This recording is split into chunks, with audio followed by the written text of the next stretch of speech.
Love lives here.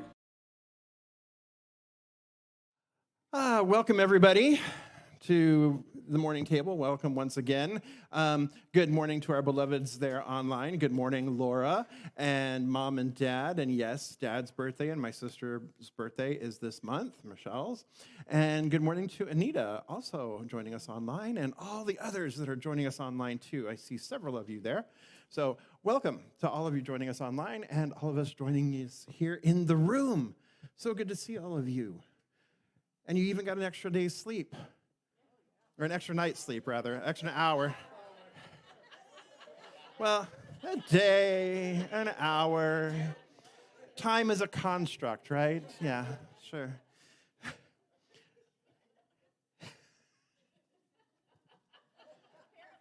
I did not. Dinah said, apparently, I did not get an extra hour. It's like, I did not. My body still woke up at the same time. So today it was 5:30 as opposed to 6:30.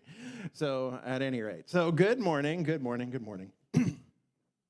So how are we all feeling? 2 more days, people. 2 more days. How are we feeling? Hopeful. Get it done, man. What else? Hopeful. Cautiously optimistic. How else are we feeling? Scared. Thank you for presencing it. No. There's nothing to be sorry about. A little shadowy, is that what I heard? Oh, okay, all right. All right. So, I just wanted to take a pulse on the room because the other day I happened to be at the installation of the new rabbi at Temple Bethel, Rabbi Gershon. He is phenomenal. I already love this man. He is incredible. The chancellor and the vice chancellor of UCR were sitting there, and he said, you know what? I have a vision. I have a vision of Jews and Muslims and Americans all coming together, carrying the flag of the Israeli flag, the Palestinian flag, and the American flag, and parading around UCR. He's only been in the country 6 weeks. He's only been in his position for 6 weeks, and he's already telling the vice chancellor and the chancellor what to do. I'm liking this man a lot. So, Rabbi Gershon is originally from Buenos Aires, Brazil, or Buenos Aires, Argentina, and then he moved to Brazil in Ponto Alegre, and now he is here. So he speaks English, Spanish, Portuguese, and Hebrew all fluently. So he's an incredible man. I look forward to working with him. But at any rate, it's not about him. What happened there, one of the things that happened was I was in a discussion with one of my colleagues, and she asked about all of you. And she goes, yeah, which was sweet. And she goes, how's your congregation doing with everything that's coming up? And I said, well, they're cautiously optimistic, hopeful, and a little scared at the same time. There's kind of this mixture of things. And she said, yeah, I can understand that. That's kind of what I'm feeling too, but I've been really in the scared place. She said that even with like a level 1 irritant, she's at a level 10 response, because it's just that small irritant and then the big response. So I said, okay, yeah, I get that. There's a whole range of emotions that are present, or a whole range of feelings that may be present. And we need to address them, and we need to talk about them, as we've been talking about up until this point. And what I've noticed for myself is, man, there is a lot of fear out there, roaming around, unchecked, not on a leash, just roaming, free. And it's coming from all sides, right? It's coming from everywhere. We were at Kimchichanga the other night, and I was facing the TV, and it was silent, thank God, but every add in between was somebody slamming somebody else, and that one slamming the other one, and back and forth and back and forth, and stirring up the pot of fear. Just stirring it up. Yuck. Right? Because what is fear really about? Fear is rooted in our own sense of separation from the one. And so we see somebody as other, and so we feel separated from the one. We've forgotten who we are. We've forgotten that we are all one. We have forgotten that we are sisters, brothers, and siblings. We've forgotten this. All of us have forgotten this, me included. There's nobody excluded from this, right? We've kind of forgotten that this is the case. And so the fear just takes hold. And then we capitalize on it, right? Not just we, but I mean, the media is capitalizing on it. The campaigns, whether it's presidential, all the way down to county supervisor and water district and everything, all the way down, us against them. You're wrong, you're terrible, you're even more terrible. Right? Back and forth, back and forth. Kids pointing at each other and calling each other names on the playground is really all that it is. It's so juvenile and childish. And we think we can escape it because, like, oh, you know what? We DVR everything. We don't watch anything live, right? And then not only that, but we skip through with the commercials when we are watching something DVR'd. And not only that, we have all those streaming channels without the commercials, so then just skip all that. So you think we're safe. No, because then the emails start coming in. 10, 20 a day from all the different candidates. It's like, delete. Think we've unsubscribed from all the email lists. No! Surprise! Then the texts start going off. Boom, boom, boom. I cannot tell you how many times I have typed the word stop in the last month, and they still find me, even though I've typed stop. Right? And you get that done, and then you just happen to scroll Facebook or Instagram. It's like, no, it's there too, right? We really can't escape it. We're kind of swimming in this fear, right? So it's good that we presence this fear. Excuse me. So, Ernest Holmes and his good buddy, not his buddy, but, the person he really looked up to, one of the people he really looked up to, one of his primary teachers, talked about this, and this was Emerson. So this is a quote from Emerson. You know how rare it is I share quotes? You know that, right? I prefer to paraphrase, but it's Emerson, right? So let's share what Emerson has to say. Okay, so Emerson says, that which we are, we shall teach. Not voluntarily, but involuntarily. Thoughts come into our minds by avenues which we never left open. And thoughts go out of our minds through avenues that we have never voluntarily opened. So the thoughts come in through avenues that we didn't leave open. That door is closed, right? Detour, just like 2 weeks ago with the race, right? Road closed, right? Can't get through, can't get to the center, right? And still yet, the thoughts managed to find a way in. Y'all managed to find the way in, right? Most of you, some of you, a few of you. All right, a couple of you.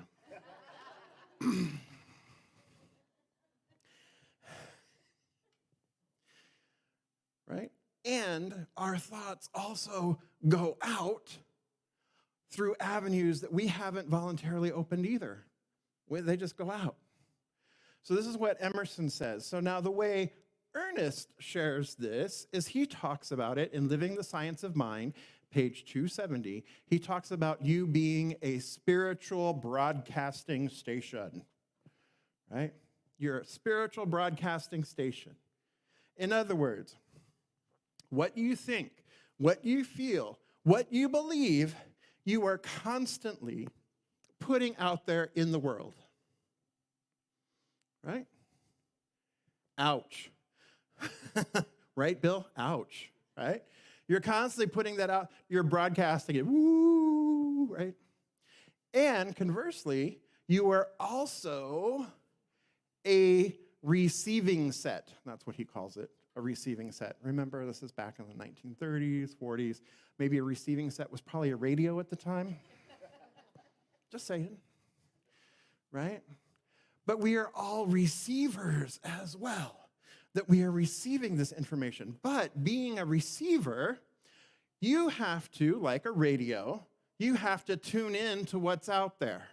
You have to tune into the message, because if you are turning the dial and all you're getting is like static, then all of a sudden something comes in clear. It's like, I am not in the mood for country today. Push the button and like scan again, right? When you're on your road trip. And country stations are the only stations that like are the strongest stations, aren't they?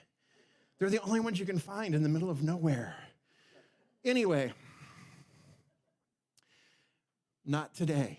So it's how we tune in, what we're tuning into. So what are we putting out is also what we're tuning into, what we're receiving, what we're available to, what we're tuning into. So for the past month and a half or year and a half or however long and a half, right? We've been getting there's been a lot of noise, there's been a lot of fear, there's been a lot of communication that's coming at us that isn't the best kind of communication, the kind of communication that we really don't want to hear, that we really don't want to experience, but yet we're hearing it and we're experiencing it because we still have fear within us. So what is the way to get rid of fear?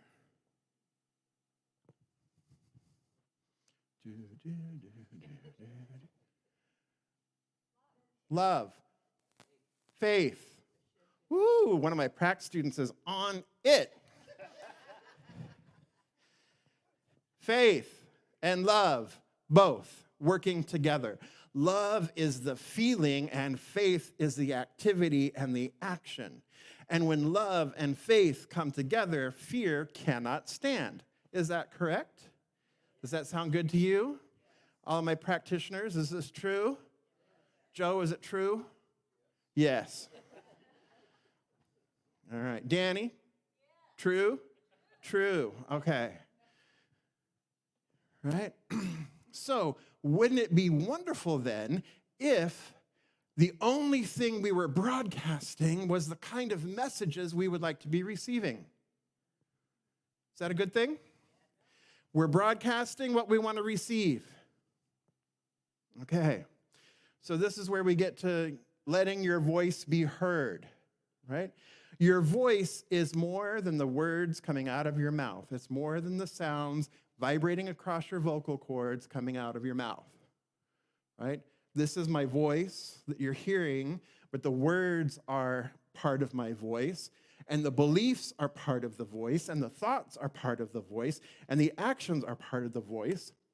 The verbal communication that I'm sharing with you is part of the voice, as is the nonverbal communication, is it not?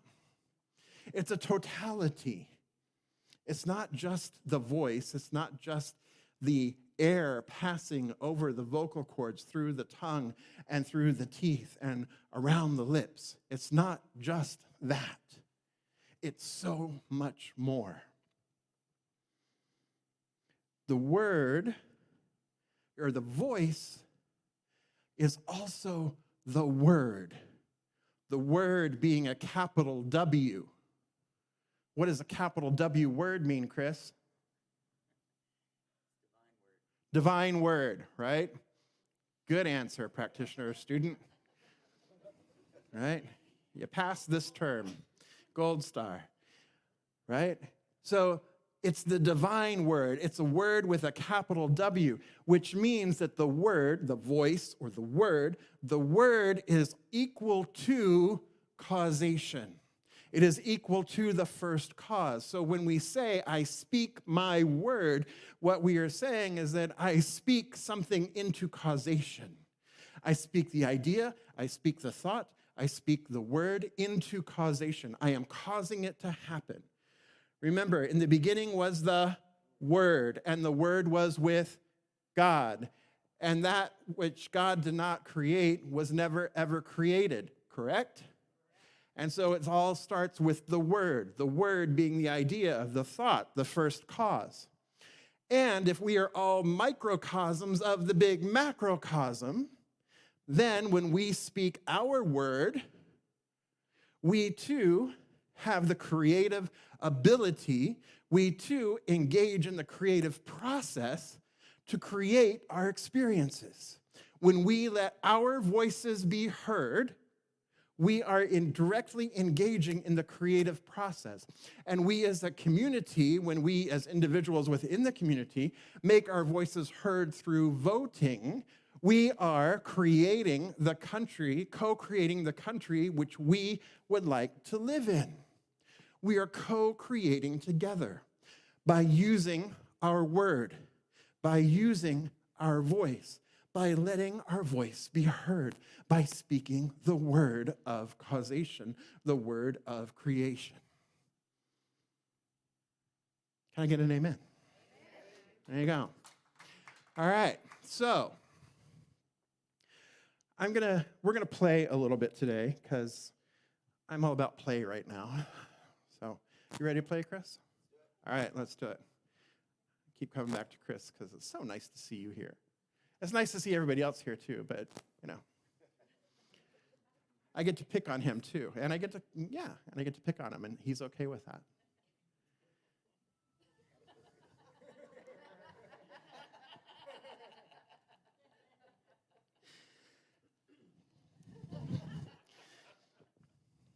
All right, so let's play a little bit. So I invite you to close your eyes for a moment and take a couple deep breaths just to center in and be present here now.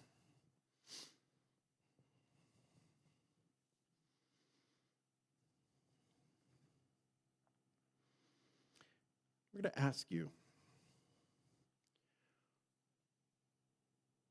what is it that you want to create this week?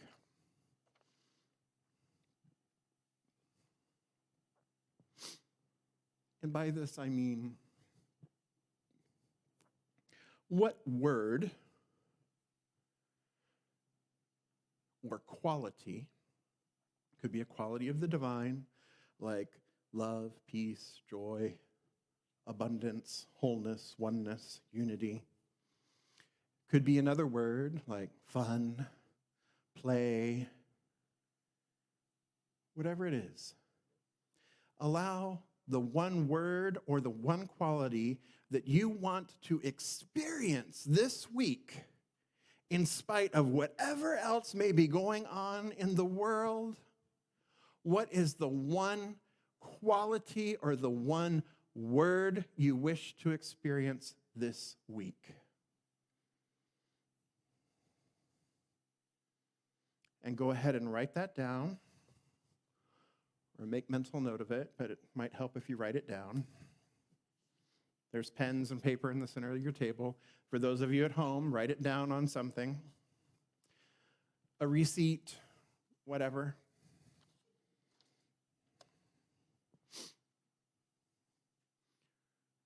Everybody got a word? Yes?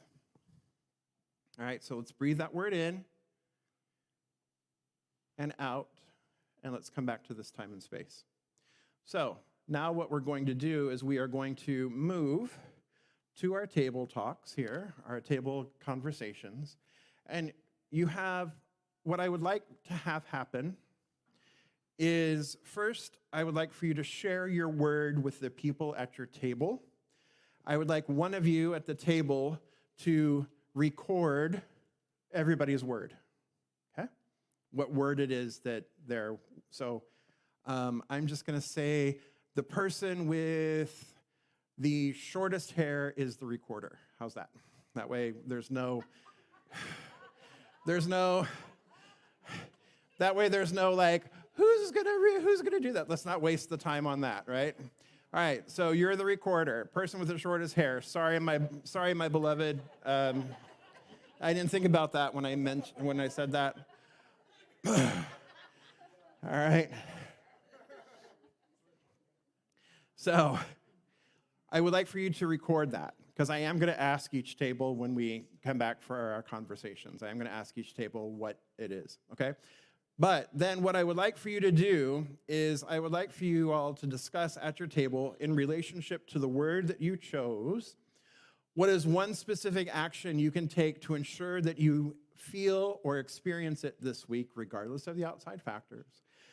And what is one specific action you can take to express this word into the world this week? A note about action here, my beloveds. Action is not like, I'm going to pray. That is an action. But what we're looking for actions is that they be specific, that they be measurable, that they be achievable, that they be relevant, and that they be time-bound. Okay? So basically, it's like a SMART goal, but these are actions. So that next week, when I see you, and I say, Danny, did you do your action? You say, and you will tell me that, yes, in fact, I am wearing orange glittery eyeshadow today. I have taken my action, and I can look Danny in the face when she closes her eyes and see that she has orange glittery eyeshadow on today. Because she has taken the action, it is so apparent that I can see it with my own eyes. It's as though you were doing a to-do list and you can check it off, and I can see that Sally was in the pool on Wednesday because I saw her in the parking lot as we were crossing paths, right? It's obvious. I know it, you know it, we can hold each other accountable to it. Got it? That's what I want for action. So none of this airy-fairy, I'm going to say my affirmation. That's great. I want you to say your affirmation, but you're going to say your affirmation 70 times for 7 minutes in the morning at 7 o'clock, 7 days a week. That would be an action, right? And then I'm going to check it off so that when Rev Jeff checks up on me, then he knows and I know that we both did it, or that I did it. Does that make sense? Any questions? All right. Go to tables. Let's have a convo.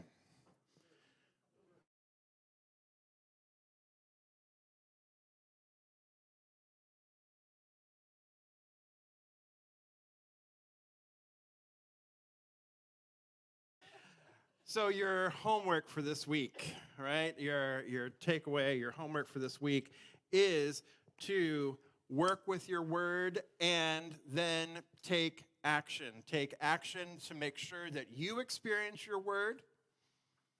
Because if you're not experiencing it, guess what? You're not broadcasting it, right? So we're going to counteract all that fear that's floating in the ethers, right? We're going to counteract all that fear by focusing on our words and taking action upon our word first in our own life and then out into all the others. Right, Chester? Right. Okay. All right. Right? So this is the way we're going to do this. This is your homework for the week, because this is what is going to, when we are creative, this is what counters the fear.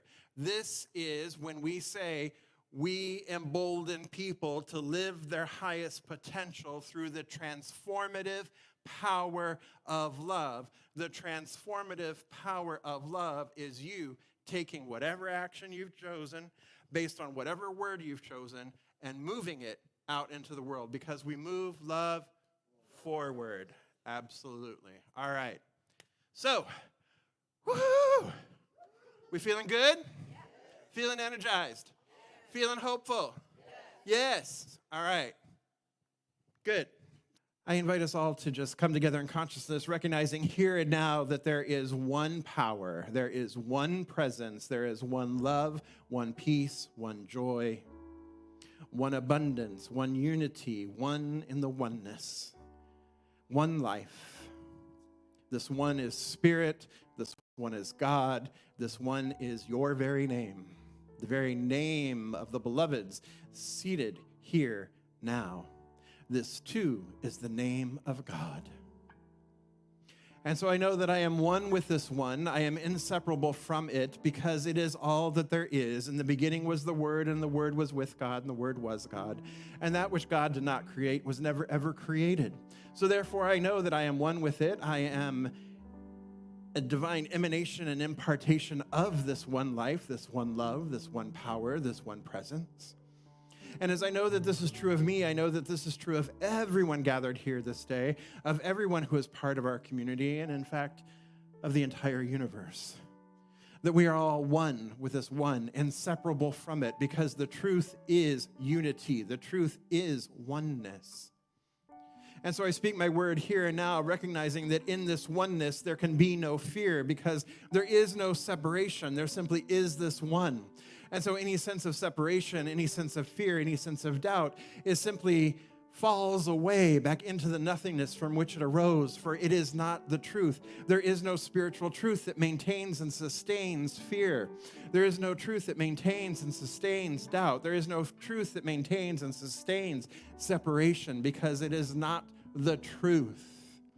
The truth is oneness, wholeness, perfection, love, abundance, joy, and yes, freedom.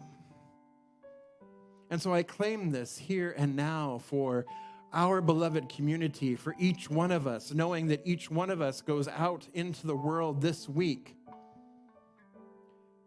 raising our voice, lifting our voice, making sure our voice is heard, both at the ballot box and as the way that we walk in the world. For actions do speak louder than words. Actions are the word with a capital W made manifest. And so it is this word that we plant into the soil, plant into the creative medium here and now, knowing that it is done, knowing that it is complete, knowing that the universe only says yes. And for this, I do give thanks.